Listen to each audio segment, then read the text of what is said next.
Halo sob, selamat datang kembali tentunya hanya di channel YouTube kesayangan kalian, di channel YouTube yang kalian tunggu-tunggu, di channel YouTube yang kalian nikmati selalu, yaitu channel YouTube Nunujul Ilmi bersama gue sendiri Nuy dalam konten yang selalu hangat, yaitu konten serunya sepak bola. Oke sob, sebelum melangkah ke konten serunya sepak bola kali ini, gue pengen berargumen sedikit. Gue pusing nih, belum tentu semua orang bisa melakukan yang seperti dilakukan Bang Ferry Irwandi gitu, melakukan membuka donasi dan terkumpul dalam sehari kurang lebihnya mencapai 10,3 miliar. Nggak tahu sekarang mungkin sudah bertambah lagi, tetapi ada aja yang publik itu, orang-orang lainnya yang nggak senang. Ada yang bilang nyeping lah, ada yang bilang apalah, ada yang bilang apalah, ada yang bilang apalah. Belum tentu yang dilakukan Bang Ferry Irwandi itu semua orang bisa, semua orang mampu. Aduh, ada-ada aja dah.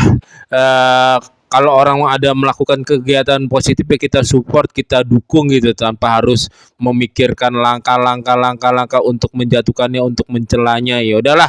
Oke sob, balik ke konten serunya sepak bola. Konten serunya sepak bola kali ini kita bahas yang ringan-ringan aja ya.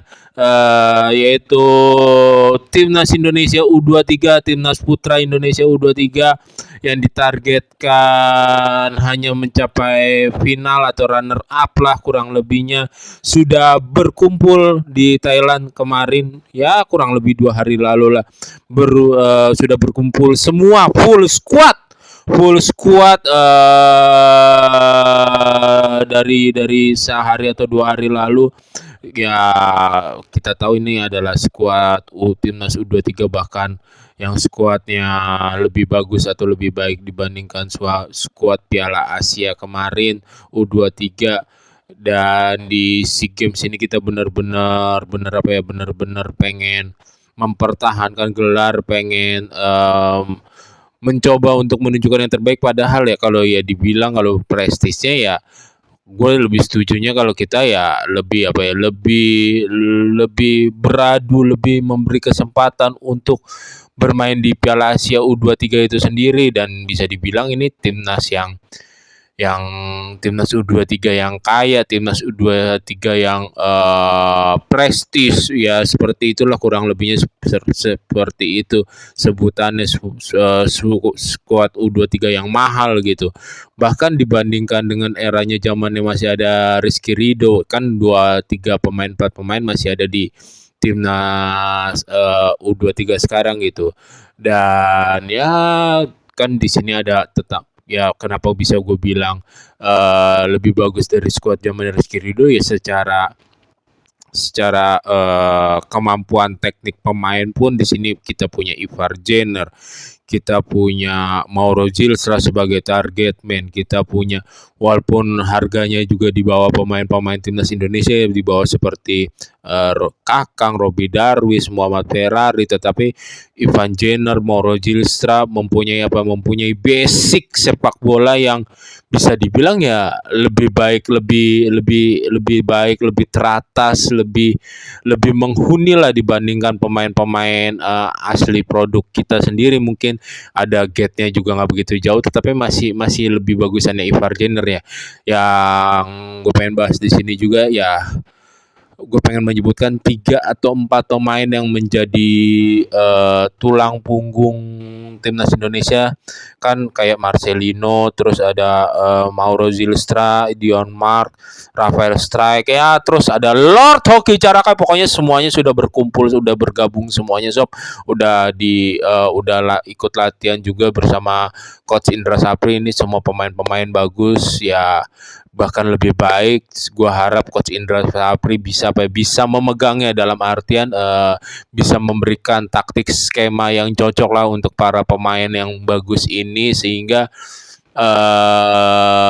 bisa terlihat bermain kompak, solid, dan menunjukkan permainan terbaiknya. Karena setiap pemain timnas Indonesia akan bertemu misalkan Thailand, akan bertemu Vietnam, Malaysia, Singapura, atau tim lainnya, bakal punya motivasi up gitu, lebih ke atas, lebih ke atas, lebih ke atas, lebih ke atas, lebih ke atas, lebih ke atas, untuk apa? Untuk lebih semangat, lebih semangat, lebih semangat untuk mengalahkan kita, sekaligus juara bertahan ataupun sekaligus kita sebagai klub apa ya? Klub sebagai negara yang menurunkan kayak pemain-pemain keturunan. Wah, Indonesia nih mau menurunkan Ivar Jenner, wah pemain keturunannya, wah kita kalahin aja, kita permaluin. Wah, Indonesia ada Mauro Zilstra nih, Indonesia nggak berpengaruh nih, ada Rafael Strike pemain keturunan. Pokoknya kalau Indonesia kita kalahkan akan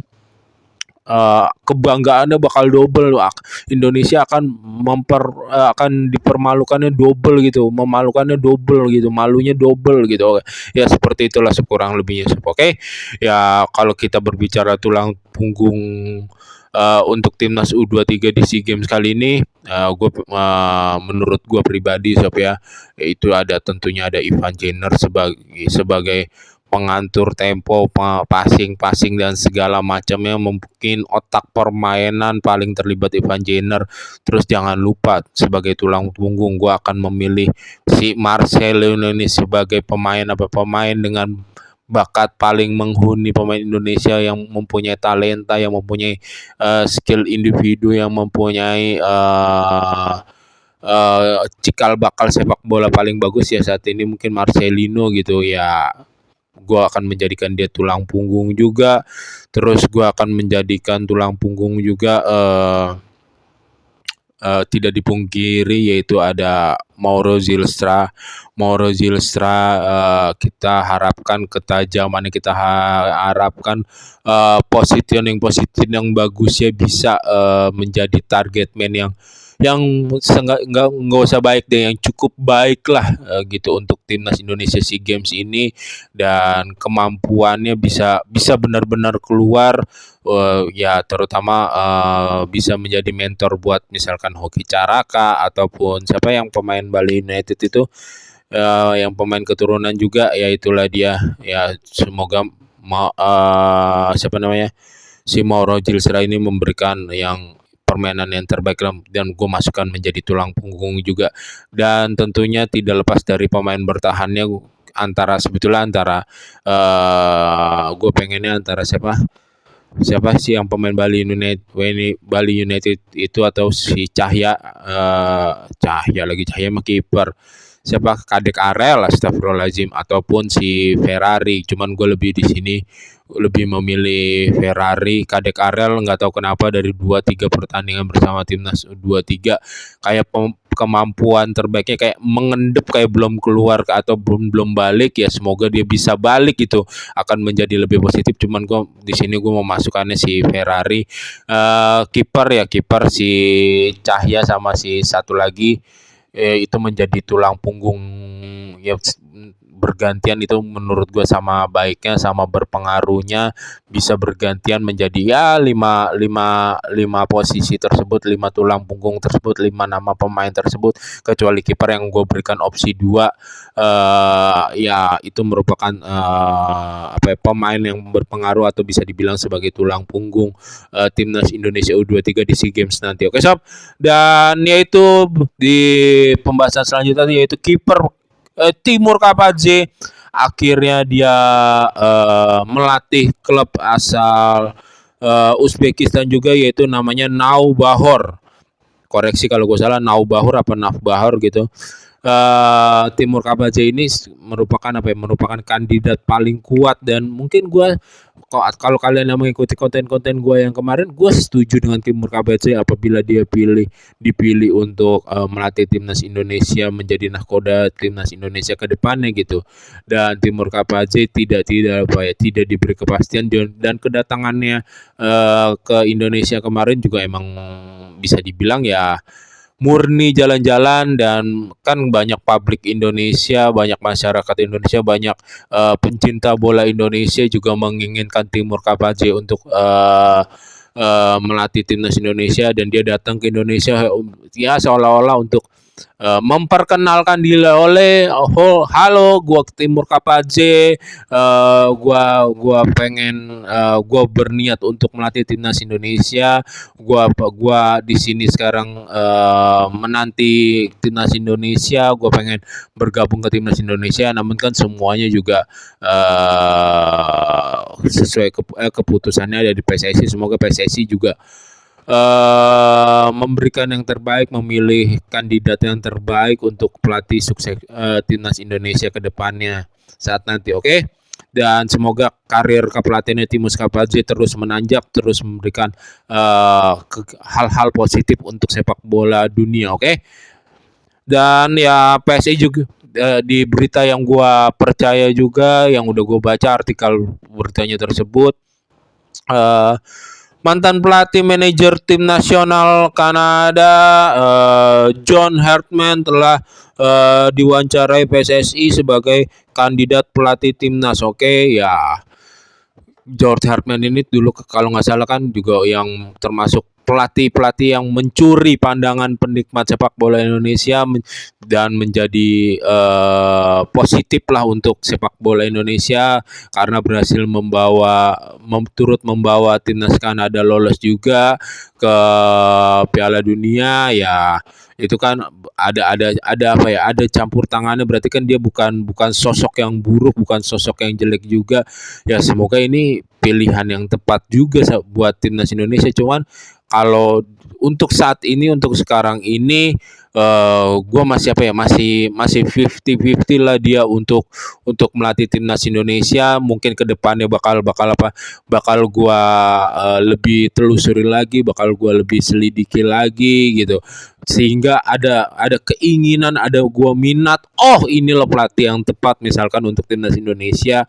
Kalau Timur Kapadze tidak dilirik oleh PSSI, mungkin ya si apa namanya, mantan pelatih manajer tim nasional Kanada ini, si John Hartman ini yang menjadi pilihan PSSI, atau kan kita belum tahu ada kandidat lain yang segera diwawancarai oleh PSSI. Tapi kalau untuk John Hartman ini gue masih belum kayak 100%, ya masih 50-50% lah. Oke sob, untuk melangkah ke berita selanjutnya, yaitu dari beberapa berita bola yang terpercaya yang gue baca dari Bolanet, bola.com. Ya banyak artikel berita selanjutnya, yaitu Persija Jakarta menjadi klub yang unggul secara statistik. 4 statistik dipegang oleh Persija Jakarta dalam, kan sekarang liga lagi break ya karena kita mau SEA Games juga, cuma nanti Persib Bandung aja dan beberapa klub lainnya yang menjalani laga-laga sisa karena Persib Bandung mempunyai laga dua yang belum berjalan. Yang sisanya ada beberapa klub lainnya dan sisanya juga lagi libur karena SEA Games ini. Dan sebuah artikel membahas tentang performa Persija, banyak artikel membahas permainan Persija dikatakan sebagai klub paling bagus dalam penguasaan bola, unggul dalam top skor, unggul juga dalam assist gitu, terus unggul juga bahkan dari sepak pojok, corner ataupun tendangan sudut. Oke. Kita mulai dari Raja Gol kita tahu sekarang Persija ada Maxwell yang sedang memimpin puncak top skor, tentunya bersama, kalau nggak salah sama dengan pemain Arema, siapa tuh yang pemain asingnya juga, Dalberto atau siapa gitu, lupa lagi gue. Ya sama pemain Arema itu berkisar sama golnya yaitu 10 gol. Dan di top assist sendiri, kalau dikumpulin secara keseluruhan di situ ada 20 assist dan unggul 1 assist dari pemuncak klasemen saat ini, sekarang ini, sementara ini, yaitu Borneo dengan 19 assist. Persija hanya unggul 1 assist. Dan penguasaan bola bila dikumpulkan secara keseluruhan per menit gitu, Persija Jakarta berhasil unggul 779%, disusul dengan Bali United dan PSIM Yogyakarta. Terus ada sepak pojok pertama terbanyak juga, yaitu 76 tendangan sudut dari 13 pertandingan. Memang di bawah pelatih Brazil ini gairah Persija tuh kayak tersentuh kembali, tersengat kembali, terhajar kembali lah, mirip kayak zaman-zamannya Babedol di bawah Mario Souza ini kembali. Persija kayak, kalau gue pribadi juga tampil melek loh, seneng loh, semangat loh, jadi lebih bergairahnya nonton Persija, lebih naik gitu. Ya memang harus dipungkiri, walaupun ya dari segala misalkan dari permainan skema, terus skema yang diturunkan, misalkan dari segi dari Babedol ataupun Thomas Doll ataupun si Mauricio ini ya berbeda kriterianya, tetapi menghiburnya enak ditonton dari kepelatihan Mauricio dan Thomas Doll ya. Semoga tren positif juga terus dilakukan dan menghampiri Persija dan dilakukan oleh Persija. Oke sob, sekian untuk konten serunya sepak bola kali ini. Jika kalian menikmati konten serunya sepak bola, jangan lupa untuk subscribe, comment, like, and share, and see you and bye bye. Sampai ketemu lagi di konten serunya sepak bola. Jaga kesehatan kalian.